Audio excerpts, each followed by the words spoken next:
What the refs just called, that changed the outcome of a Sunday night game. You've seen bad calls before, phantom flags, replay chaos, Twitter blowing up with 10-second clips that ruin your evening. But this one the league actually called horrible. And when the NFL's own rules czar names it that, you can't file it under ref drama and move on. You have to ask, how many games this season were decided by mistakes we're only hearing about after the fact? We start in Week 13, Sunday Night Football, Broncos versus Commanders, a tight physical matchup that didn't need any extra drama. Denver led 2017 late in the fourth. Marcus Mariota, fighting to keep the drive alive, backpedaled, chucked a ball out near the numbers, and the whistle blew for intentional grounding. Washington's sideline exploded. The NBC crew immediately pushed back.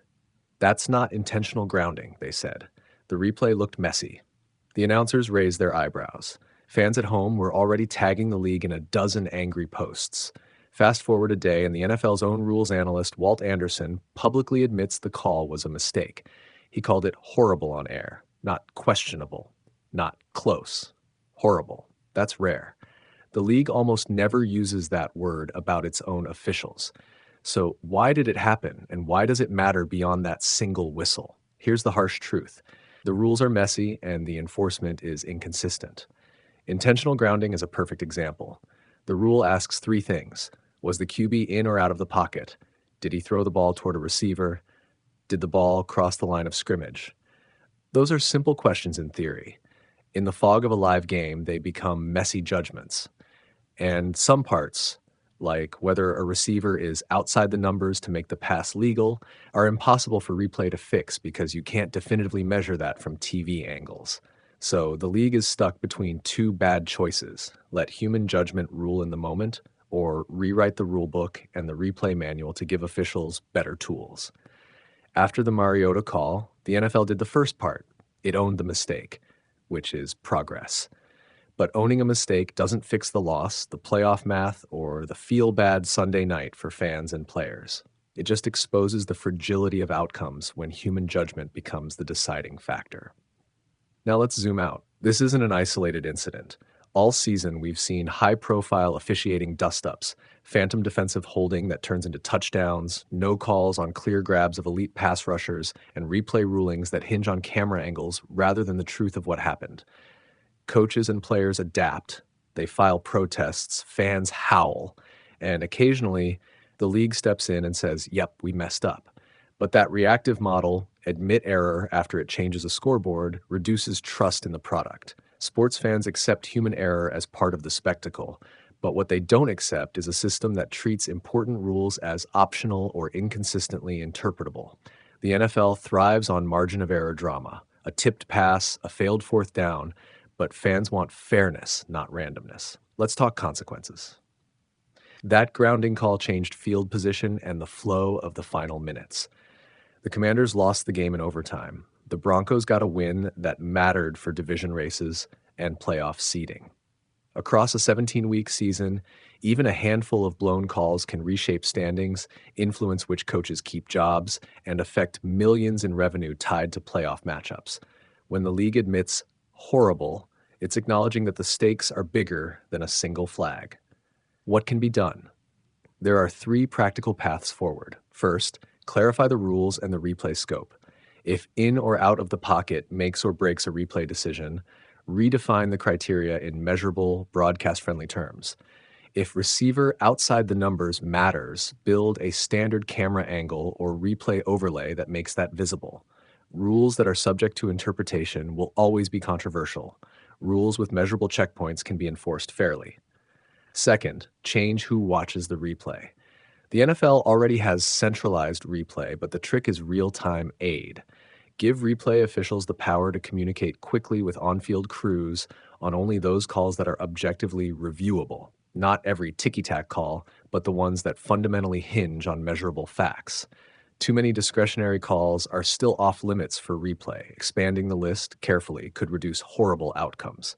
Third, transparency. If the league continues to announce and explain mistakes, like Anderson did here, it builds credibility. That doesn't fix the scoreboard, but it signals accountability. Pair that transparency with an action plan. We will review this. issue clarifying guidance to crews, and publish the findings. That's how you move from apologies to policy. There's also a cultural shift needed inside the league office. Fans and coaches want consistency, not mystery. The officials are humans doing a hard job under impossible pressure. No argument there. But the league's response must be systematic, not symbolic. A public admission is important. The follow-through is crucial. So what does this mean for you, the viewer, the fan, the fantasy manager? It means the game you watched last night might have been subtly altered by a call that could have gone either way. It means the team you rooted for or rooted against might benefit or suffer not because of player performance alone, but because a rule needs tighter language. It means the season narrative is still fluid and that every whistle matters. Here's the bottom line. The NFL admitting a horrible officiating mistake is both rare and necessary. Rare because the league almost never uses that term about its own officiating. Necessary because saying we messed up is the first step toward fixing something that matters to millions. But admission is not redemption. Fixes require rule clarity, better replay tools, and a consistent enforcement culture that puts the integrity of the game above the convenience of discretion. And the final thing to remember, because this is the line fans will quote for weeks, is that the NFL can't apologize its way out of competitive damage. You can say horrible, you can issue a memo, you can tweak a camera angle, but the game that was lost still counts on the standings. So if you want change, demand it early, loudly, and with specifics. Don't wait for the league to say horrible next time. Push for measurable rules, clearer replay standards, and a system where a late-night flag doesn't feel like flipping a coin. Because at the end of the day, football is supposed to be decided by players and coaches, not by the limits of a camera angle or a split-second human judgment. The NFL admits horrible officiating mistake was made in Week 13. The NFL has owned up to a horrible officiating mistake in Week 13. The Commanders fell to the Broncos in overtime on Sunday Night Football. Multiple questionable calls surfaced throughout the game, but one intentional grounding penalty stood out above the rest. With under 2 minutes left in regulation and Denver leading 2017, Commanders quarterback Marcus Mariota was flagged for intentional grounding. NBC's broadcast crew immediately pushed back. This is absolutely not intentional grounding, guys, rules expert Terry McCauley said on the air.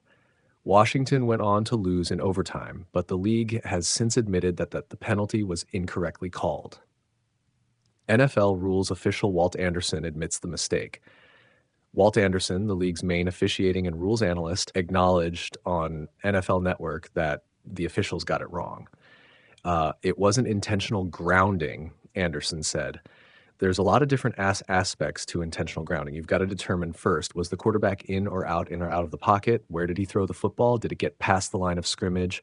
All of those factors have to come into play. And some of them we can help with replay, but some of them will not. You can see the underlay, which is defining the pocket. The quarterback does not quite get out of the pocket, so he's now got to throw the ball in the direction of a receiver, which it does. It goes right over number 17, McLaurin's head, but unfortunately, the officials did not feel that the player was outside the number. That's not something replay can help with. We can help with in or out of the pocket, but we can't help with the position of a player relative to being inside or outside the numbers. And that's the part of the rule that's critical. That would have been able for replay to make that not a foul. The NFL will need to take a closer look at the rule to prevent similar mistakes going forward.